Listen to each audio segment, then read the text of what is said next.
Stay hungry, stay foolish.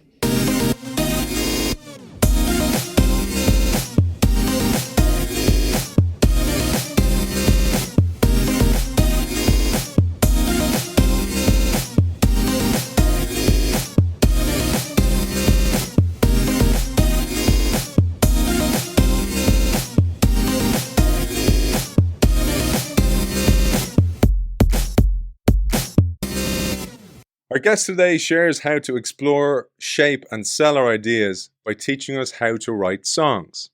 Doing so helps us develop the essential skills of lateral thinking, creativity, communication, empathy, collaboration, risk-taking, and the diffusion of ideas for better results. It is a pleasure to welcome Grammy-recognized #1 hit songwriter, author of The Reason for the Rhymes, Mastering the 7 Essential Skills of Innovation by Learning to Write Songs, Cliff Goldmacher. Welcome to the show.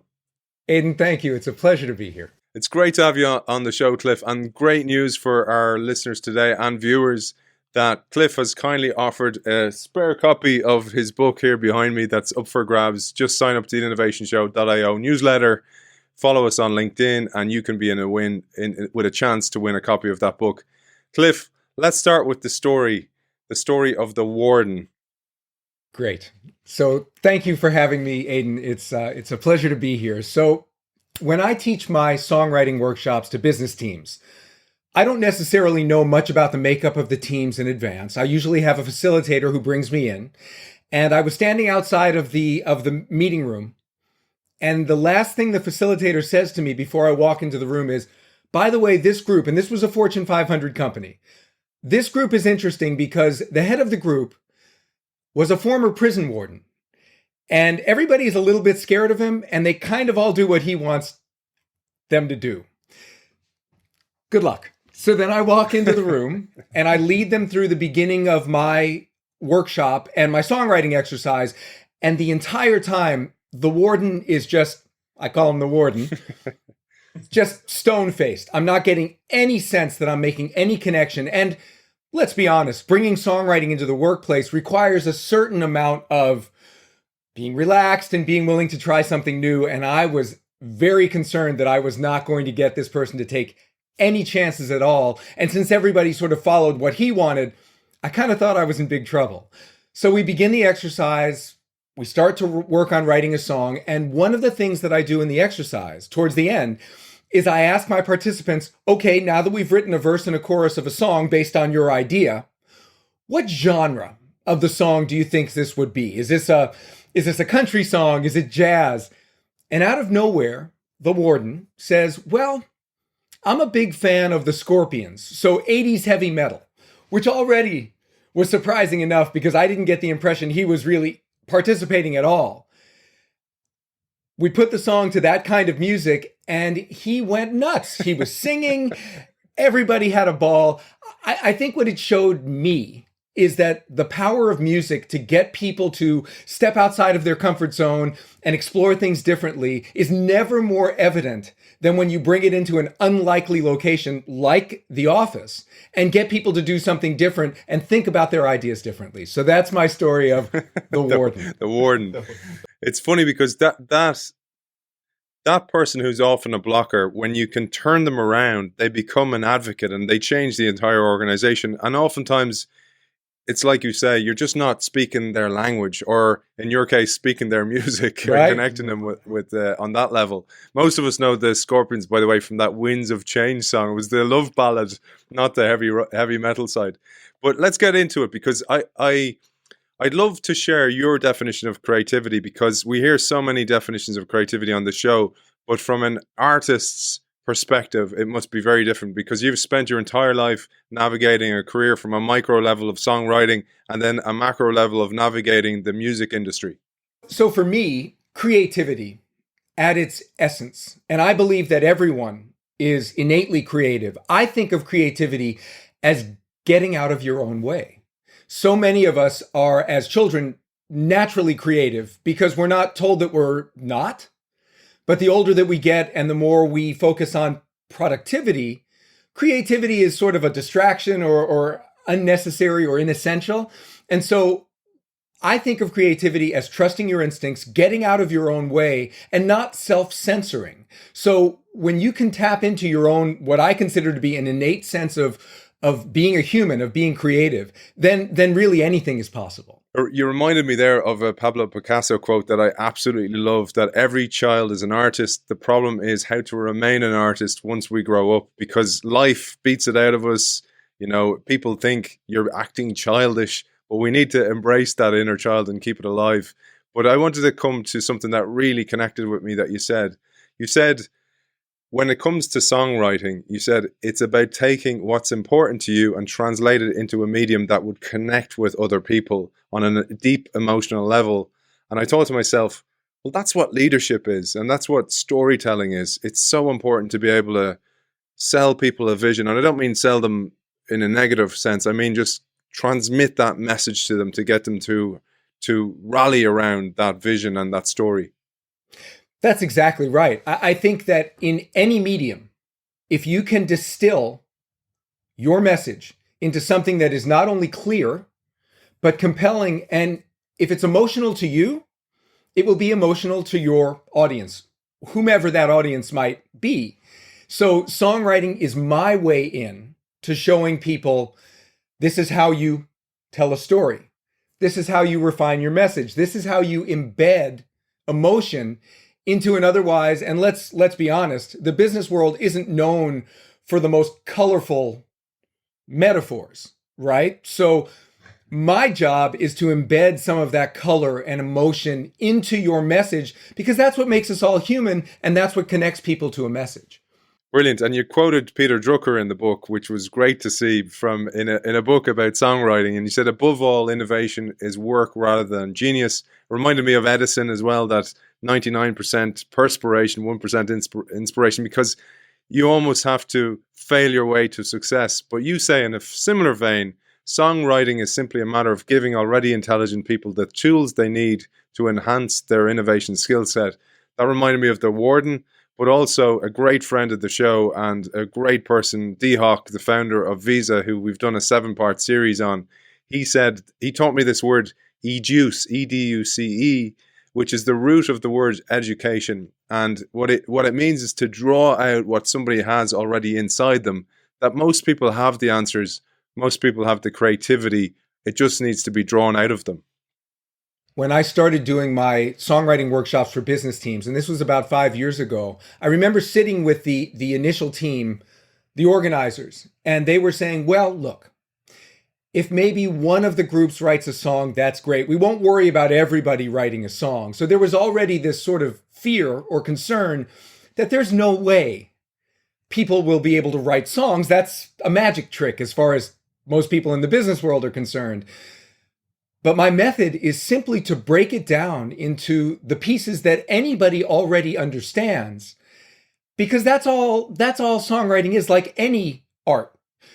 It's about understanding the craft and then infusing it with the right amount of inspiration. So my job as a workshop leader is to break it down into pieces that any audience would understand, and then show them that once they understand that, and if these are smart people, and they are, they'll be able to put songs together too. And it's my favorite thing, and I mentioned this in the book, is without exception, and I've been doing this now for 5 years, every team writes a song every time. It's simply a matter of giving them the tools, and that's what I do. And stay tuned, because there's a song coming up, isn't there, Cliff? There's a song coming. An innovation song is coming between us. But before we go there and torture the poor souls listening and watching the show, let's share the significant parallels between business and songwriting that you share. So we'll get into the 7 skills that you teach, but one of the ones I loved was the balance between emotion and the story. And you talked about this on your TED Talk as well. Yes. So songwriting, business. We come at this from different angles. For songwriting, almost everything that we do when we lack a certain amount of understanding of the craft comes from emotion. There's not a lot of skill in it yet. It's, to be kind of blunt, it's like just writing a song where you say, I love you, I love you, I love you, over and over again. Lots of emotion, not a whole lot of story there. On the Hey, business, don't steal that. That's my song. That's my song, Cliff. it's all yours. I've that patented. I will tell you, I wrote a song years ago with a friend of mine, and the title was "What Can I Rhyme with Love Today?" Every song is a love song on some level. On the business side, the problem is that there's a certain amount of fear, so it's all details, and there's a fear of adding any emotion to it. If you don't have a mixture of both, the idea is just not compelling. So by balancing emotion and balancing story, you've got something that people will connect with on a fundamental human level. We talked about metaphor, and we talked about the boring aspect of business speak, and you talk about the importance of taking a fresh angle at a familiar topic, and really that's what songwriting is. It's building on this idea of the balance between emotion and story, but actually make it more interesting. Right. In songwriting, as I was joking, and this is actually something that came up in a real co-write, I had a collaborator sit down with me once in a writing session, and he said, "So, are we going to write another song about love and people?" All songs are essentially about love and people. So the trick is, how do you write a song like that and make it feel new? And it's the same thing in business. There are certain business concepts that are universal, but how do you express them in a way that doesn't feel like just another cliche so that people really connect with it? So it's all about thinking about how you take the familiar, but present it in a way that captures people's imagination. And next you talked about something that's unfortunately really cropped up in this COVID pandemic and has always had undertones throughout the business world all the time. And I call it being authentically authentic. Yeah. So people talk about authenticity, and there's espoused values of the company and, the mission statements on the wall, but the behaviors in the hall actually trump the mission statement on the wall. Right. And you talk about the importance of writing from what you know and being sincere. And I think this is more important than ever before, because people who have shown leadership during the good times will now be really tested when things get a bit challenging. That's exactly right. So for me, with songwriting, there is a tendency early on in your songwriting career to write what you think people want to hear. It never rings true. It doesn't connect with a fundamental part of our humanity. Instead, the most specific story songs about your own life, when you think nobody is going to be able to relate to this, is exactly what connects to people. So it's the sincerity of the message that makes it universal. Often the way we put it in songwriting is, the more specific your story, the more universal the appeal. And being sincere in your presentation of anything, whether it's the mission statement of your business or the particular topic of your meeting, if people sense that you are sincere, if they sense that you mean it, they will listen. If they sense that you're going through the motions, you've lost them before you've even started. So that coming from a place of real connection and sincerity is critical. Yeah, and there's so many even shows. Like I know myself that when the show like this, like I love this. I love reading these books and talking to brilliant people like yourself and learning from you. And people can hear that in your voice. They know if you're just reading from a script. They know the difference. I think that's absolutely so important. It's the secret ingredient in all these things, and it's the same in songwriting. It is. It is. That's exactly it. People know they may not be able to tell you why they know. They just know. It's part of what makes us human. We can connect with something that feels sincere. On a briefly unrelated note, there's a wonderful music producer named Don Was, who's worked with everyone from the Rolling Stones to Van Morrison. He doesn't define songs as good or bad. He defines them as generous and selfish. A selfish song is, hey, look at me, look at how great I am. And a generous song is written to connect with people and move them.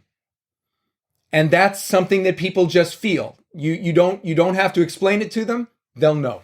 Slightly related to that, there's a very personal story you share in the book, and it's related to the concept of commit to the cause. Right. So in business and in songwriting, committing to your cause, really getting behind it, is the only thing that makes your day-to-day worthwhile. If the goal is out there somewhere and you just want the goal and you're willing to sacrifice your day-to-day, well, first of all, no goal is guaranteed.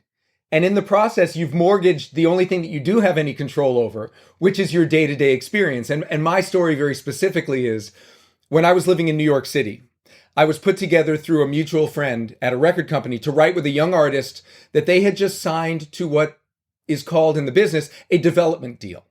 What a development deal is it basically says we, and this was Universal Records, the 800-pound gorilla in the music business, we have decided that we think you have potential, and my friend's name is Spencer Day. Spencer, we think you have potential. We're not ready to put the money behind a full record for you yet, but let's bring you in, have you write with a few people we know, maybe do a couple of exploratory recordings, and let's see what happens. So Spencer comes to my studio. We've never met. I've listened to a few of his songs. I thought he was talented. And we chatted for about 20 minutes. And then over the course of the next 3 hours or so, we wrote a song. Now, at this point, I've done this 800 times. So nothing about this was particularly new other than I really enjoyed working with Spencer. And he seemed to like the song, so much so that when Universal Records put together what they call a showcase to show all of the record execs what he'd been up to, he played our song. So I thought, well, we're on our way. We've got Universal Records. He's playing the song in the showcase. A couple of days later, I get a call from Spencer. And the call goes something like this. Cliff, I just heard from Universal Records and they have dropped me. They're not interested. My relationship with them is done. And then he said something that really broke my heart. He said, and so I would understand if you don't want to write with me anymore now that I don't have a record company behind me. And my response to Spencer was, listen, you don't have to worry about that. It's clear to me that we have good writing chemistry. We will continue to write and we'll just see what happens because that's what's important. Let's just put good songs into the world. Long story short, Spencer decides to pick himself up and release the record on his own, fund it himself. But, and this is the music industry fairy tale part of the story, in the studio next to his was a record label executive from Concord Jazz, a great established record company who heard some of the work Spencer was doing and said, we have to sign this guy. They signed him to a record deal. They released our song, the one that we wrote 20 minutes after meeting each other, as the first single. It stayed on the Billboard charts for 27 weeks and ended up being the #1 jazz song of that year. Now, the way that I put this in my presentations is, that's not a business plan. You cannot plan for that. But to me, it shows that it was more than anything confirmation that my heart was in the right place. I was writing songs because I was moved to do it with people with whom I was moved to write. And in the end, that was what it took. Committing to that cause gave me the brass ring that I had been looking for without actively making that the final goal for pretty much my whole career. I love that, man. That really resonated with me because we have those moments in life where there's a challenge thrown in front of you and you either stick to your guns and your values or you give in. And every time in my life that I've done that, that's how this show came about, by the way, as well. Like, I worked in an organization. I set the show up for the organization. They didn't like me doing it then. And they kind of gave me an ultimatum and I left and I started this show, and it's just grown into this amazing thing that serves so many people and me in so many ways. Like, I get so much out of it from learning and spreading the light of great people all the time. And I put it down to that moment, like you. That's why that really, I know it was a personal thing for you, but it really, it tugged at my heartstrings away as well, because it was a personal thing for me. And I just think I'd love to share that to people out there, that stick to your guns, have values, write them down, and then don't let anybody trample on them, because that is you. You are your values, right? That's exactly right. And given that nothing in this life is ever guaranteed, why not do what moves you?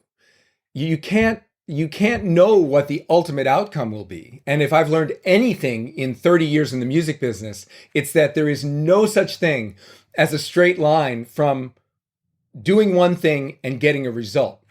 It never works that way. Any success that I've had has come in the most roundabout, unusual way. And that's just the way it works. So if that's the case and you can't really control it, and all you can control is being true to yourself, that's as good an argument to being true to yourself as I can imagine. I love that, man. In a world, we talk about the world of VUCA, volatility, uncertainty, complexity, and ambiguity. Everything's in flux. You don't have to be, though. You can actually be the one thing you can count on. You can be the one thing you can invest in. Like I just so much believe in that you control the controllables, and the controllable is you. Your actions. You can't control how other people act. You control how you react, though, or be proactive. But let's get into the 7 skills. And just to tee this up, the way you construct it is you give the skill, you say skill number 1, 2, 3, 4, 5, 6, 7 is, and then you go, and the corresponding songwriting component is. So I'm gonna tee them up that way to give everybody a mental model how to receive this information. The number 1 skill you talk about is lateral thinking, and the corresponding songwriting component is the metaphor. When I read this, man, it brought loads of things flooding back that I'd totally forgotten about. So I had a decade of a career as a professional sports player. And during the last few years, I started dabbling with music production. And I was doing it to expand my mind. There was no goal, if the song happened to take off or whatever, that was great. But it was all down tempo and chill out stuff. But I used to cut and paste really old. I used to find really old movies, like from the 30s and 40s, and take little samples of both the dialogue, but also if I found a nice little backdrop, I'd mix them up. And I never thought until I read your book how that serves me today, because it serves my writing. I write in metaphors and analogies because, again, I think it's so useful because people connect with that, because that's the way our minds work. So that's a long way of teeing you up for this idea of lateral thinking. But that's exactly it. Lateral thinking is all about stepping out of the typical way of problem solving that most business teams use. So if you are always trying to solve your problems the same way, you will always get essentially the same solution. But if you think about your problems differently or your concepts differently, new solutions will present themselves. And metaphors are the same. The example I like to use is I was working with an airline going through this process for them. And their overall concept was, we need to coordinate disparate teams.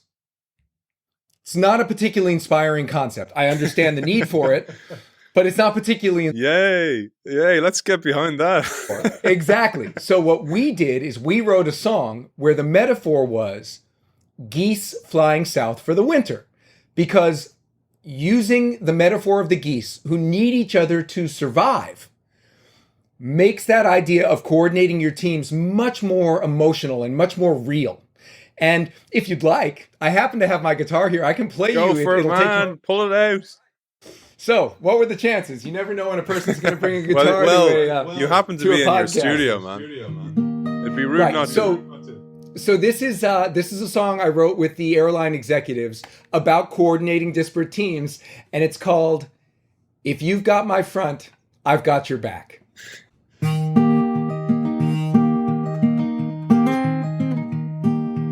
Unless you're the first bird flying south, the view won't ever change. But heading away from the winter gray is more than just a game. It's part of our survival. It's what we're meant to do. And you can count on me like I can count on you. If you've got my front, I've got your back. I may not know what's coming, but I'm sure we're right on track. And you don't have to turn around, I'll take good care of that. 'Cause baby, if you've got my front, I've got your back. Hell yeah, man. There you go. Woo! So, nice one. Thank you. So for us, that was just a way to make this dry concept, this dry problem, coordinating disparate teams through metaphor, into something that people really cared about. And it was fun to do for sure. So that's lateral thinking and metaphor. Beautiful, man. Beautiful. So needless to say, this is one you have in book. It's skill number 2. It's creativity. And the songwriting component's interesting because it's the verse. And what you say here is writing verses is essentially concentrated storytelling, which is kind of what we all need to do. We live in this fast-paced world where people don't want to know they don't want to see the entire paper. They want to see the executive summary. That's right. That's exactly right. And especially because songs are essentially postcards. They're not books. They're not short stories. They're not even articles. It's a couple of lines, a pretty picture on the other side, and you're done. So a verse is a very, very concentrated form of telling a story. And the best way to tell a story is through imagery. So in this particular song that I just played for you, there are geese. There's the idea that if you're not the first goose in line, the view is always the same. It's the gooses behind in front of you. Long story short, by using these images, it immediately gets people into the story instead of just kind of swimming around in trying to coordinate all of this information. Pictures. So creativity, especially in verse writing, is all about concentrated storytelling through imagery, and it gets people right into your story right away. Beautiful. I'm just thinking there, people are like, I'm not going behind Aidan if he's flying. I don't want to be in his downwind from Aidan. So innovation skill number 3 is a huge one. It's communication. And as every entrepreneur, corporate change maker knows, trying to sell your idea to connect to the other person is absolutely essential, because if you cannot communicate effectively, it's just going to die on the vine. And the songwriting component here is the chorus. Right. So in songwriting, the chorus is designed for people to remember and be able to sing back almost immediately. Even before, and I know this sounds a little counterintuitive, even before they really understand what it is they're saying, if a chorus is well written, they're already singing it, because it should be a very, very clear, somewhat repetitive in a good way, distillation of the idea. The way I like to describe chorus writing is you take the message of your song, you tie it to the end of a bat, and you beat the hell out of people with it. That's what a chorus is designed to do. So if your verse is the story, the chorus is, why do they care? Why should people care about the story you just told them? You summarize your story in your chorus in the same way that when you're communicating a message about a product or a process or a service, why should people care? If you can tell them why they should care in a succinct, interesting way, you've got them. Yeah, I thought about that one because oftentimes a lot of leaders I work with, executive coaching, they feel they're talking too much or they're telling the story too much of the business. And I'm going, you never do, because there's always a disconnect between what you think how much you're telling the story and then the lower echelons of the business. People don't hear it enough because you may be saying it on the executive floor and the executive suite, but you're not saying it throughout the company. And there's a term ad nauseum, which means until you feel sick. So you say it until you're sick in the face, because as you say here with the chorus, you want to drill it into people's heads. And you have to do it in as much as you can. It has to be done artfully, because repetition is a double-edged sword. Repetition on time at times can be very exhausting, but if it's done properly, it can be very, very effective. And the next skill then is empathy. And this one, you made me think really here. This one's great because oftentimes we may tell a story, but we're telling it from our side of the bridge. We're not connecting to the other side of the bridge. And I was looking in the back there for a book where there's brilliant guests on the show, a guy called Richard Fagerlin, and his book is called Trustology. And he talks about this concept that message sent must equal message received, because oftentimes we think the other person got the message, but they didn't at all. And here you talk about the importance of empathy and the equivalent songwriting component being observation. As songwriters, we are effectively on the outskirts of society, observing and trying to understand what it is that we see. So in observing, we start to make other people's feelings and behavior critical to our understanding of our world. In the same way with innovation, if you don't understand how your idea or your product is going to be received by your prospective audience, you're lost. So by learning to observe, by learning to write songs about what it is we see, we are naturally building up our ability to empathize. Then number 5 is, I have to say I've done this wrong, where when you're working in a large organization trying to change the mindset, you don't want to hear the disconfirming evidence. So for example, if you want to push an innovation through and people are resisting it, you'll try and go around them, and it always comes back and bites in the ass. And because if they're not on board with you, they're not going to collaborate with you. And that is skill number 5, is the importance of collaboration. And the songwriting component here is co-writing, which is something you're highly skilled at. That is my day job. So for me, the more that I collaborated on songs, the more that I co-wrote, the more I understood, and I'm somewhat in the interest of full disclosure, I'm a bit of a control freak. So when I first started writing songs, I was in a situation where I thought I had to do all of it.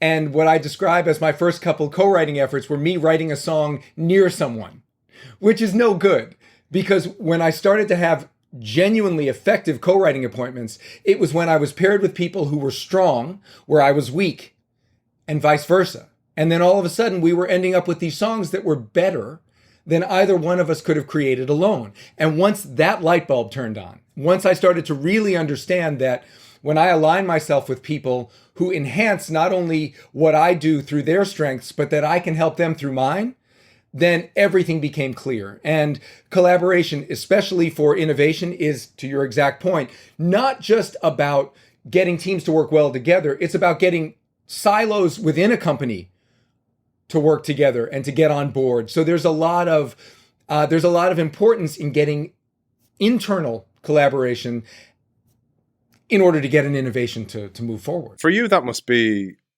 intriguing when you don't work in a large organization like that, and you kind of look and you kind of go, why aren't you guys working together? I had that when I joined from sport, because in general, most people in sports play as a team if you're playing a team sport.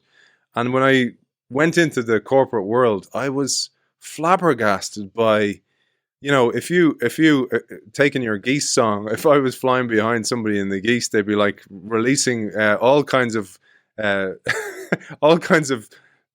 stuff on me to try and get me and blind me and get me to crash and burst into flames on a mountain or something. It's sometimes executives are more, they see their colleagues as more competitors than the competitor outside the business. And that to me feels entirely self-destructive. What I've found is that I have a very clear role to play when I work with business teams, and it is to show the upside of things like collaboration, which can be daunting for people, especially when, there are a couple of things I learned once I started working with businesses. And one is there is a tremendous fear of appearing foolish or ridiculous to your peers. So to your exact point, if everybody is sort of watching out for themselves to make sure that they don't stumble in any way, then I think the overall project suffers. But if everybody is willing to suspend their disbelief for a little bit and collaborate, what I have found is that by the end of the workshop, everybody is not only very pleased with the result, but they're energized and motivated by it because they've done something that may be a little counterintuitive, which is to work together for the greater good, as opposed to just thinking of how you might individually look in the process. Isn't that, it's just crazy, man. I found it so counterintuitive and so surprising that was the case. I just couldn't understand that. And if you were a team motivated person, they would greet you with suspicion rather than with open arms. It was like kind of going, what do they want? What does he want from me, etc. It's just a flabbergasted me. It's why I do what I do. Same like you, try to influence the mind some way and try and change mindsets. But we'll keep moving on to innovation skill number 6, which we have so many corporate entrepreneurs and change makers listen to the show, and they will know this skill so much, which is risk taking. And what that requires then is vulnerability. And I grabbed a quote here, Cliff, that says, it's Bertrand Russell. And he said, collective fear stimulates herd instinct and tends to produce ferocity towards those who are not regarded as members of the herd. So essentially, you got to fall in line. And if you don't fall in line, you're treated a little bit with suspicion. You're ostracized. You're actually just an outsider in so many ways. And here we need to embrace that vulnerability and risk taking. I think especially with innovation, which is typically, innovation is about taking a process which is already working and generating income and changing it. That's a risk. But without doing that, the danger is that whatever process may be working today may not be working tomorrow. And by then it's too late. So there has to be a willingness to take a certain amount of risk. And for me, getting executives, as I mentioned earlier, to step out of their comfort zone and do something that they are not comfortable with. And this can go up to the C-suite offices. I've worked with people who are used to being in complete control all the time. And then I've given them a new skill that they have to learn, and they have to be willing to make themselves vulnerable. But in doing that, and I like to describe my songwriting workshops as a psychologically safe environment. By doing it in that environment, you realize, you know what, a little risk taking can go a long way. And so by being willing to make yourself vulnerable, by doing something that you're not an expert in, you are willing to then take risks in other areas. And, for me, getting executives to do something that they are scared of also creates what I like to call a certain amount of flow. Because it's amazing how when you're scared, how everything else falls away. You're not paying attention to your phone anymore. You're not paying attention to anything other than the job at hand, which helps people really focus on the songwriting exercise as we're doing it. And I love it for that. As a matter of fact, when I am brought in, I do not like to be introduced in advance as someone who's going to help them write a song. I just like to be introduced as somebody who's going to work with your team on such and such an issue, period. So they don't know they're going to write a song until I get up on stage with my guitar. And I love seeing the faces. They're scared. And that means I've got them. It means they're paying attention, and that's what I want. I picked out from my library here, this is Everett Rogers' Diffusion of Innovations, one of my favorite books from the 60s. And he nails it absolutely time and time again, that how because originally his work was language and how language changes and how we change mindsets then. But you identify this as a core concept, skill number 7, which you call diffusion. And I'd love if you'd share your concept of it from a songwriting perspective. Well, it's very simple from a songwriting perspective. Songs are written to be performed. A song that isn't performed is like an innovation that never sees the light of day. It could be a wonderful innovation. It could be a great song. But if nobody hears it, it's the classic tree falling in the forest, right? So the whole idea, by learning to not only write a song, but then to get up in front of a group and perform the song, reinforces this idea that a song isn't effective in the best possible way until it reaches a broader audience. And that is, if nothing else, a very clear reminder that innovation works best when it reaches a broad audience. So that's where the performance aspect of songwriting connects to diffusion. This is like you being a number one spot songwriter. So with that in mind, are we going to do it? Are we going to do this? We absolutely have to. Okay, man, because I actually, and by the way, this is not rehearsed. This is the first time we've met. Yep. We've been planning it for a while. I've only just finished the book. It was, and it's a really nice read, nice compact book. You did a great job. Thank you. Using all your creativity to make it, and I'm so happy to have a copy to share with somebody out there as well. So, Cliff, I'm going to just follow your lead, man. You tell me what you need. Wonderful. So here's what I thought we would do. Why don't we take, this is the innovation show after all, why don't we take the concept of innovation and find a metaphor for it. I'll write the first line of the verse, and then you and I will work through the next couple lines of the verse. We'll just write a verse today. We'll just kind of whet your audience's appetite. So, well, I won't torture them that much. Let's put it that way. Right? All right. So if innovation is the concept, and the way that I describe finding metaphors is, you take this idea and you say, innovation is like blank. So what is a more juicy emotional way of describing innovation? And I'll give you an example. I did a workshop with a group where the concept was innovation, and they ended up writing a song about, do you know what a labradoodle is? Oh, it's a mix of a Labrador and a poodle. That's is it? exactly right. So their idea was innovation is about creating a new species of dog. That was their metaphor, was the labradoodle. But innovation can be anything. So if innovation is looking for new ideas, a metaphor could be, I'll just throw out a couple and I'll wait for you to think if any come to you. It could be an Arctic explorer looking for part of the world that has never been seen before. That could be a metaphor for innovation. So Arctic exploration could be a metaphor. I love that. Actually, I can connect with that. Steve Blank, Alex Osterwalder, these great guests have had on the show.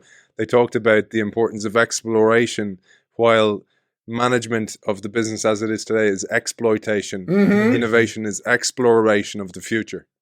There you go. Shall we stick with that metaphor then of Arctic exploration? Let's do that, man. That sounds good. And by the way, if anybody wants to tune out now, don't forget, sign up to the innovation.show.io newsletter for a chance to win this, just in case anybody goes, I'm not listening to those guys sing. But Cliff, if anybody is tuning out now, it's been a pleasure having you. Likewise. Let's do this. Let's do the workshop. And I have every confidence that people are going to stick around to see how a song gets written. So if the metaphor is Arctic exploration, let's think about some details in a verse that might make this interesting for people. So I'll start with the first line, and I'll just, off the top of my head, what if it were something like, it's 40 below, and the sky is white, right? So, and do I have to then rhyme with that, or sure. I have to? Yeah. So what's a good rhyme for white? Well, nice. Perfect. So it's 40 below. The sky is the sky is white. You just hit it. We need to explore before it becomes night. That's great. That's great. So we need to explore before, nice internal rhyme, explore before it turns night. All right. So now we've got this idea. We've created a scene, right? We've got, it's very cold. You can barely see, and you need to explore before. Not only is it cold and white, but it's dark. Okay. And I'm gonna go a little bit further and say what that is a metaphor for. Night and the coldness is the top of your S-curve. So it's when the business starts to peak and start to decline. And what we're trying to do is explore and discover the future. All right. You're getting me into it now. I love it. So the next line can be anything related to Arctic exploration that furthers this story. So what might that be? Where do we want to go from here? And at this point, we can create any new line because we're going to rhyme the next line with whatever you... Okay, so here's another concept, and I'm just going to bring these brilliant authors that we've had on the show into it. D. Hawk, again, guy I love. He gave me this other concept of the difference between an odyssey and a journey. A journey has a destination, while an odyssey is about the journey. It's not got a destination. So I use that then as a metaphor for say, well, actually, that's life. It's an odyssey, but so is perpetual becoming and perpetual innovation, because you can't rest on the laurels once you have discovered an innovation. You have to keep perpetually innovating, which is an odyssey. It's perfect. And I have written our third line based on what you've said, which is, we're on a journey, but there's nowhere to go. And I have set you up with the perfect rhyme. You know what rhymes with go and has to do with Arctic exploration. So how do we do this and rhyme it with you know what word? So it's, what, say your line again? We're on a journey, but there's nowhere to go. If we don't explore, we'll end up face down in the snow. I love face down in the snow. Now, we said explore before, but what if we say, oh, right, okay. If we don't keep going? Yeah. I love face down in the snow. All right, this is great. All right, I'm going to read this back to you. Bravo, Aidan. It's 40 below and the sky is white. We need to explore before it turns night. We're on a journey, but there's nowhere to go. If we don't keep going, we'll end up face down in the snow. Now, that's an interesting story. Like, I want to know what happens. So, Nice. most importantly, what style of song is this? Is it country? Is it jazz? Is it blues? What are we talking about here? Let's do it in your style, man. Let's do it in your style. Well, so for me, something like this feels a little bit like a blues song, right? Oh, yeah. Do a blues, man. John Lee Hooker style. Right. It's 40 below, and the sky is white. We need to explore before it turns night. We're on a journey, and there's nowhere to go. And if we don't keep going, we'll end up Face down in the snow.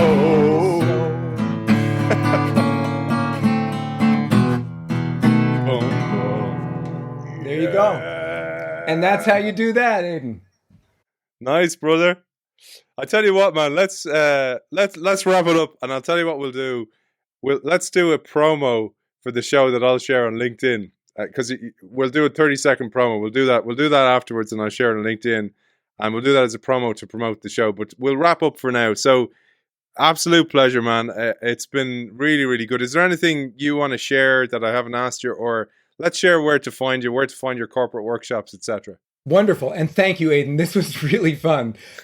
TheReasonForTheRhymes.com is where everything is. Keep it nice and simple. TheReasonForTheRhymes.com. Cliff Goldmacher, author of The Reason for the Rhymes, Mastering the 7 Essential Skills of Innovation by Learning to Write Songs. And anybody can do it. I can testify for that. It's been an absolute pleasure. Don't forget, sign up to the innovationshow.io newsletter. Subscribe to us now on YouTube as well. We're trying to pump some energy into YouTube to get that going as well, to have these brilliant guests every week. It's been an absolute pleasure. Cliff Goldmacher, thank you for joining us. Thank you, Aidan. Thank you, man.